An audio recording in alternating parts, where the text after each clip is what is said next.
Hi and welcome to my post-game thoughts of Red Dead Redemption 2. I sometimes complete a game off-screen. Most of the time they're not really worthy, but this game I do actually want to talk a bit about what it's like because it made a very good impression on me. This is not a review or a critic, as for those sort of things I need to be impartial, and on this game I cannot be. Red Dead Redemption 2 is a sequel to 2010's hit Red Dead Redemption 1.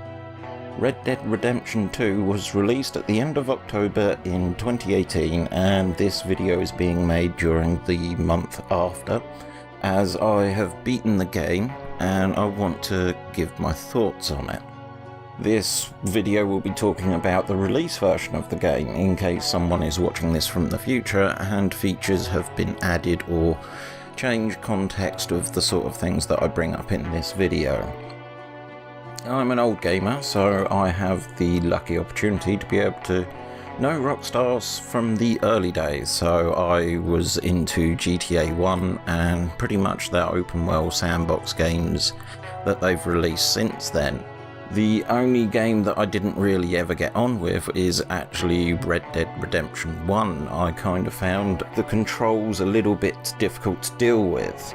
So, with news of Red Dead Redemption 2 and thinking back to the nightmares that I had, I wasn't actually excited for this game. A close personal friend of mine loved Red Dead Redemption 1 and was excited for this game from the point when early information started getting released. My friend decided to gift me a copy for my PS4 Pro as a joint birthday and Christmas present, and honestly I'm really glad he did, as I have thoroughly enjoyed this game.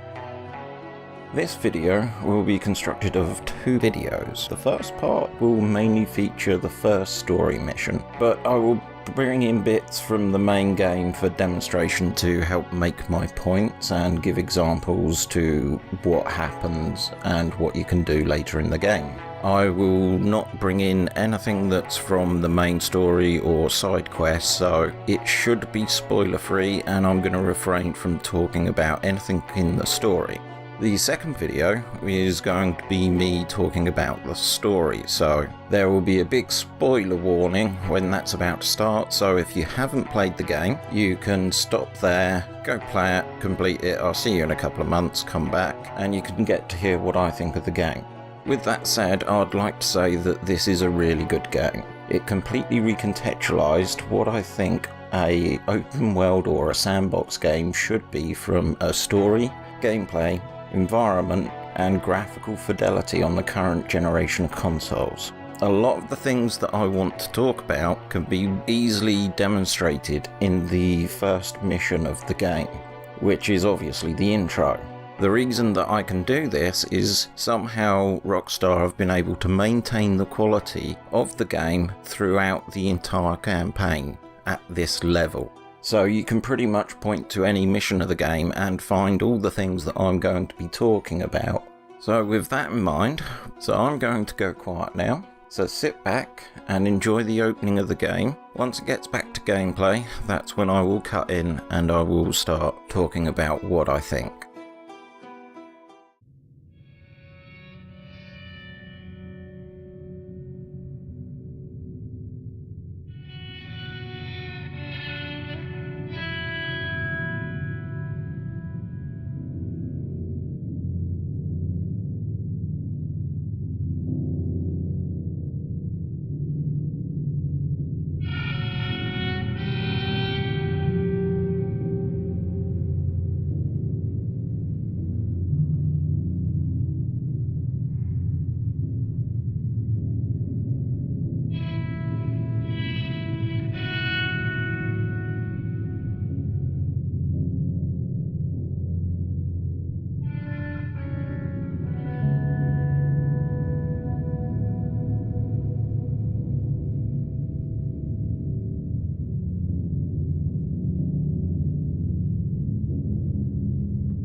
Abigail says he's dying, Dutch.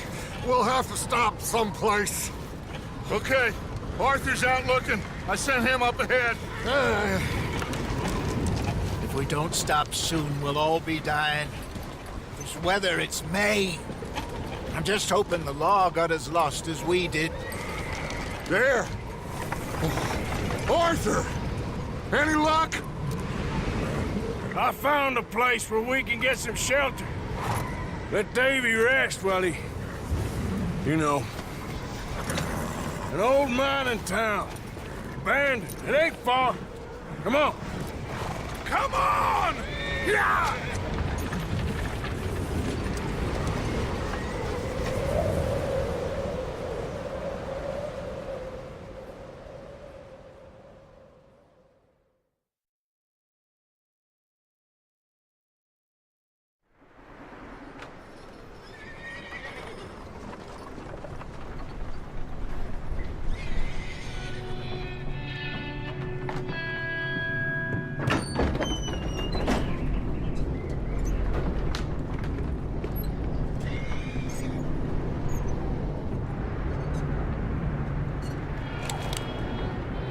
Bring him in here!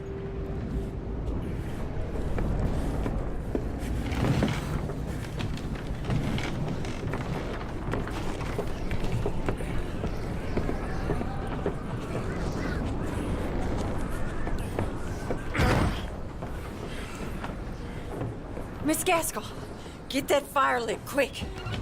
Miss Jones, bring in whatever blankets we have. Mr. Pearson, see what we've got in terms of food. Davy's dead.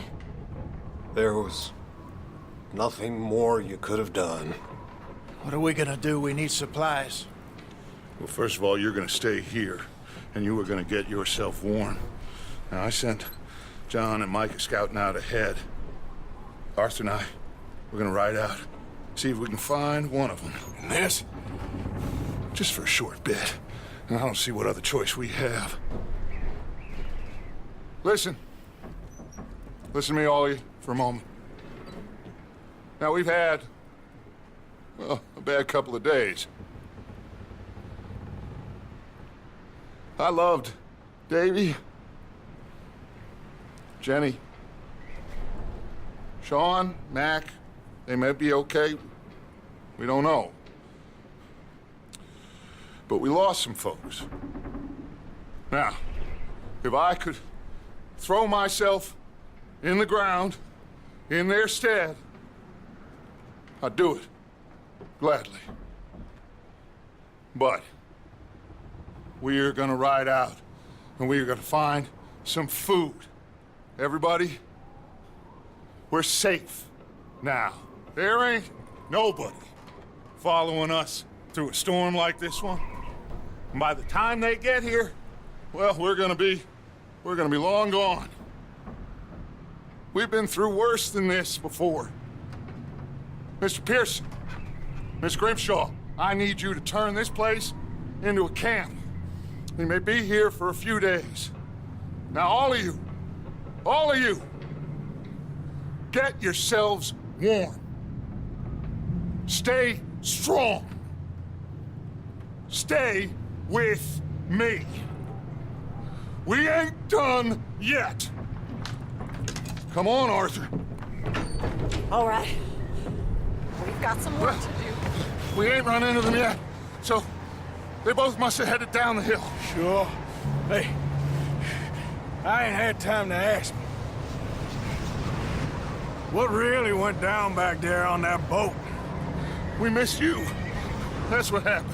Come on. Oh. Hey, you need horses? Oh, yeah. Hey, Mr. Smith, get yourself indoors. You need to rest that hand. I'll live. Get indoors, son. We need you strong. Okay.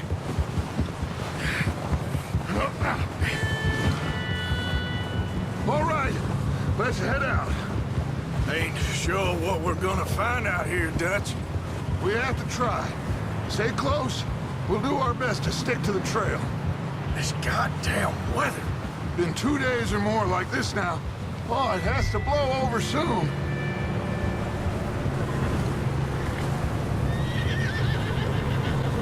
So that's the main intro to the first mission, and you're then given control seamlessly from a beautiful cinematic introduction.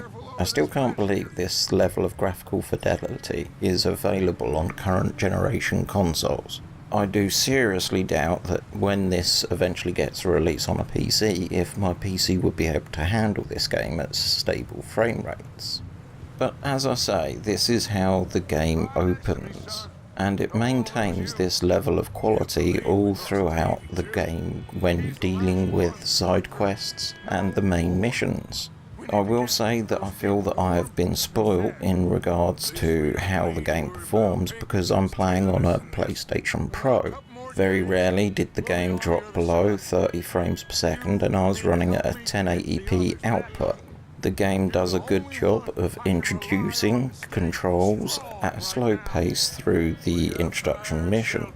Another handy thing is that the game keeps bringing tooltips at the top left hand side of the screen. There are a lot of controls for this game, and even though I have beaten the game, I don't know the ins and outs of everything in regards to the controls. It can feel daunting, but again it's down to what they do repeat quite often, so if you miss them the first time, they will crop up again, which is a neat feature in the game.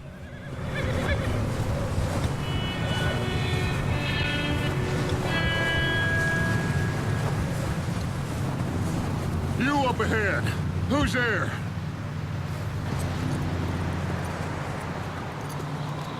Micah. Gentlemen, Found anything? I think so.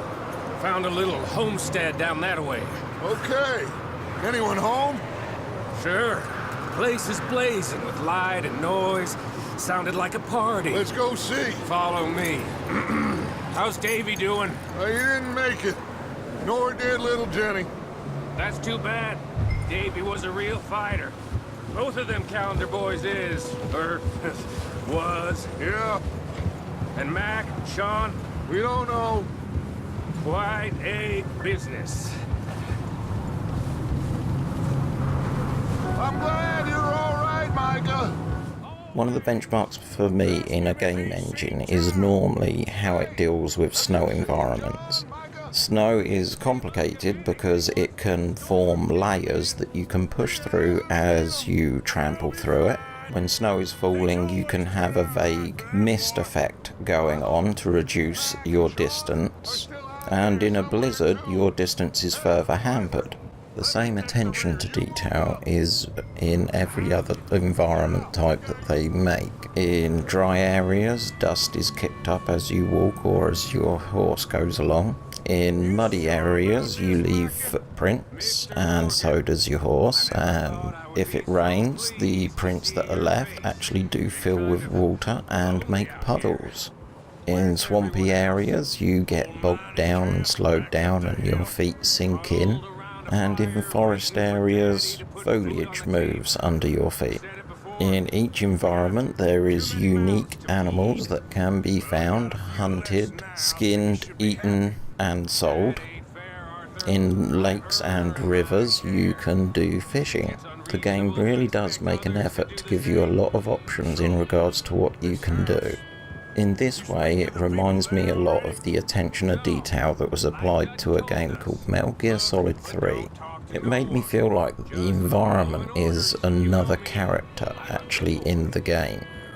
In games, sound is really hard to evaluate, because honestly, if the sound professionals do their job correctly, you shouldn't be taken out of the experience by what you hear. It should just add another layer on top of what you're already experiencing. This is done to full effect in Red Dead Redemption 2. The music blends with what you're doing, and the environment lets you know what's going on around you by giving you sounds. I am lucky because I can also hook the game up to a 5.1 sound system, and when you do this, it really does help immerse you in the game.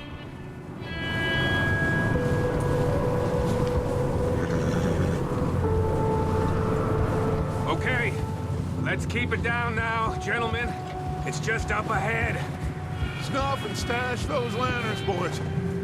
Best you two lie low on this. Hold. Okay. Let's head down there. Of course, there are other activities that you can also do in the game as well. These range from playing cards, playing dominoes, and various other activities that you can participate in. All of this to give the player a lot of choice in regards to how they want to spend their time in the world that Rockstar have created in this game. The next part that we're about to see in the first mission will demonstrate how combat scenarios work in this game. So on that note, let's go back to the game and see what happens.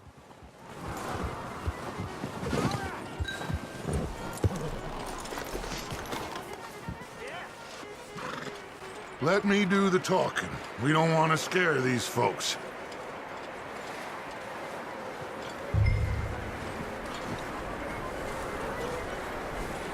Sounds like quite the party. You two, get yourself out of sight. One lonely man is a lot less intimidating than three nasty-looking degenerates. Arthur, in that cattle shed on the left. Micah, get down behind that wagon in front.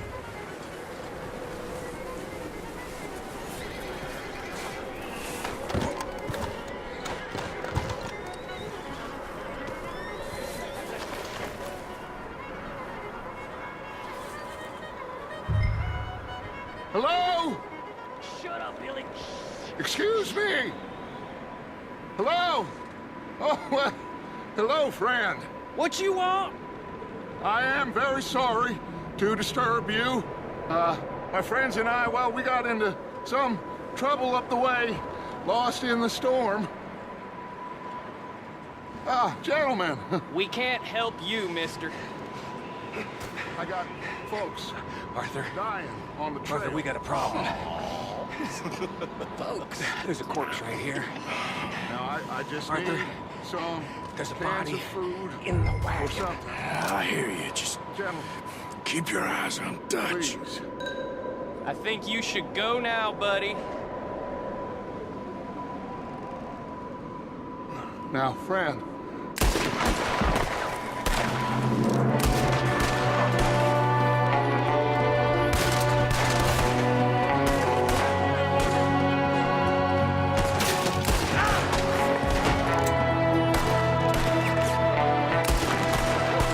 Just don't get no Watch out! One up top in the window!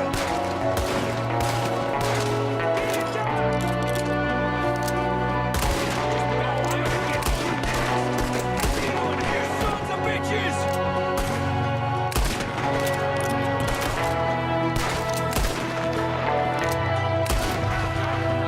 One of them's making a run for it! Arthur!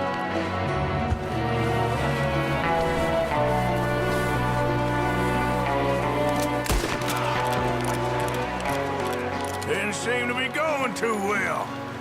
Goddamn O'Driscoll boys here! Why? I don't know. Maybe same reason as us. Micah, go bring the So that's how the shooting plays out in this game.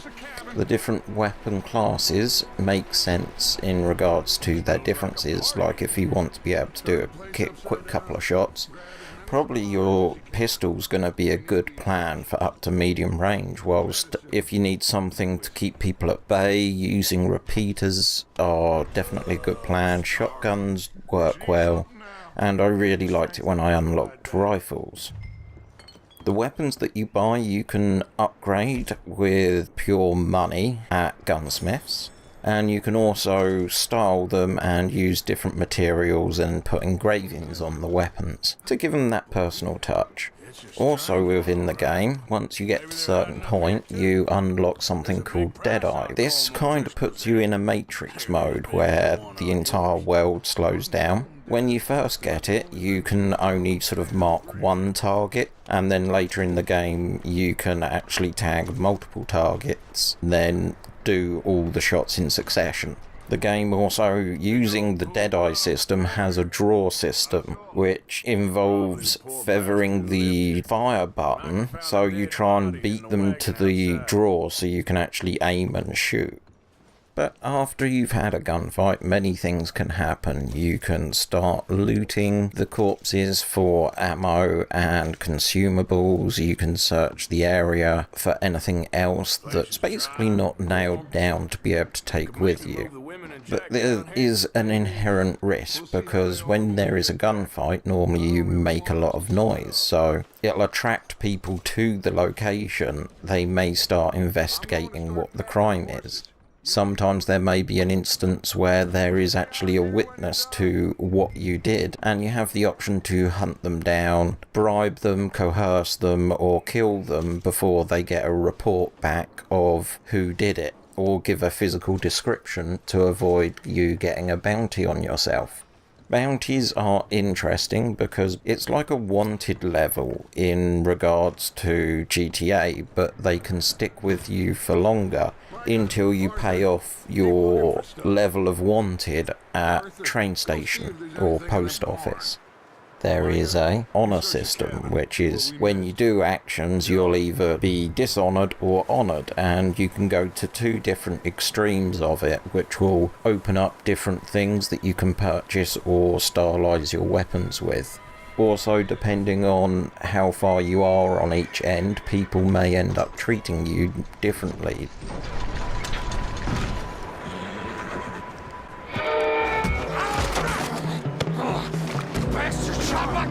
Well, he started. I'm gonna break your neck. What's going on? This guy just jumped me. Oh, did he now? Sneaky little bastard. Should I kill him? No. Not yet. Find out what they're doing here and where Colm is. Oh, this son of a bitch will talk. Where's Colm O'Driscoll? With the others. At an old mining camp southwest of here. Near the lake. What are you bastards doing? Why are you up here? We're fixing to rob some train. Gonna blow the tracks. I don't know more than that, I swear. Well, I would say it looks like you have this, Arthur. Do what you want with him. I don't care. But bring that horse when you're done. Oh. I don't know. Get the hell out of here. Go. As you just saw, there is also a brawling system implemented into the game. It does actually suit the game and work well in the context, and if you have, say, a pistol or a rifle in your hand, then you will sort of go for a knockout hit using the weapon. If you have a knife in hand, you'll go into a knife fight, which is just so fluid in how it works. But this section also brings us on to horses, which is also a very important part of the game. There are different breeds of horses which have different abilities and also different handling. You have to form a bond with a horse by riding and caring for it. As the bond increases, the horse gets improved. You're not restricted to one horse. Using the stable system, you can own more than one horse, buy equipment for the horse, buy supplies for the horse, and customize your horse. As horses will be your main way of getting around the map of the game, it is definitely something you're going to want to take care of.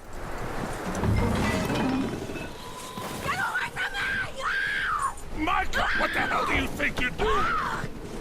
I got you now. Oh, look what I found in the cellar. Wild thing, ain't ya? Leave her alone! I wasn't doing nothing. She's one of them O'Driscolls. No, she ain't, Michael. Look at her. Miss! Are you... Oh, you fool! Micah! Miss, now, it is gonna be okay. We mean you no harm. Miss! Come on. It'll be okay. We need to get out of here, and quick. Come on now.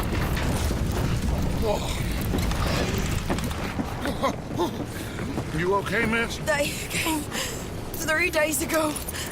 And my husband, they... Okay. Miss, you are safe now. And you can't stay here. You come with us. Arthur!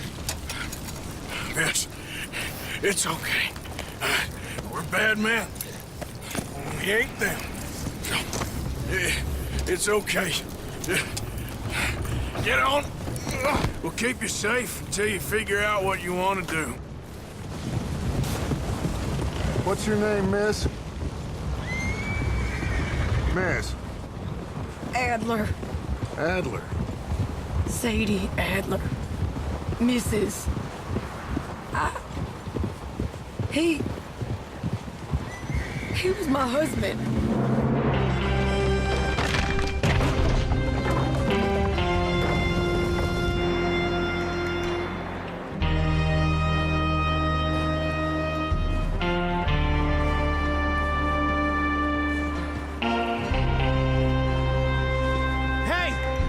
Somebody's coming! Looks like it's Dutch. Hey, everybody, Dutch is back! How'd you get on? Micah found a homestead, but he weren't the first. Colm O'Driscoll and his scum, they beat us to it. We found some of them there, but there is more about, apparently. Scouting the train. Thank you. That's the last thing we need right now, Dutch. Well, it is what it is. But we found some supplies, some blankets, a little bit of food, and this poor soul, Mrs. Adler, Miss Tilly, Miss Karen, would you warm her up? Give her a drink or something? And Mrs. Adler, it's gonna be okay. You're safe now. They turned her into a widow. Animals. I need some rest. I haven't slept in 3 days. You're over here. Miss O'Shea will show you the way. Mr. Morgan, we put you in a room over here. Thank you, Miss Grimshaw. Mr. Bell, you're with the fellas over there. What? How come Arthur gets a room and I get a bunk bed next to Bill Williamson and a bunch of darkies? Get yourself to bed.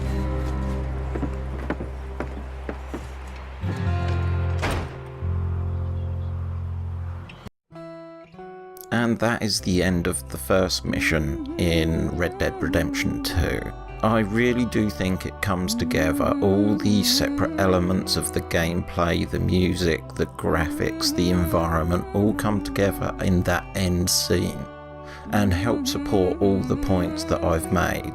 In this video I set the aim of talking a lot about the sort of mechanics of the game, the gameplay, and what you can do. So in the next video I will be focusing more on the story side of it. I will be talking about the characters, the main story, the side quests that you can get involved in, and how the end game works.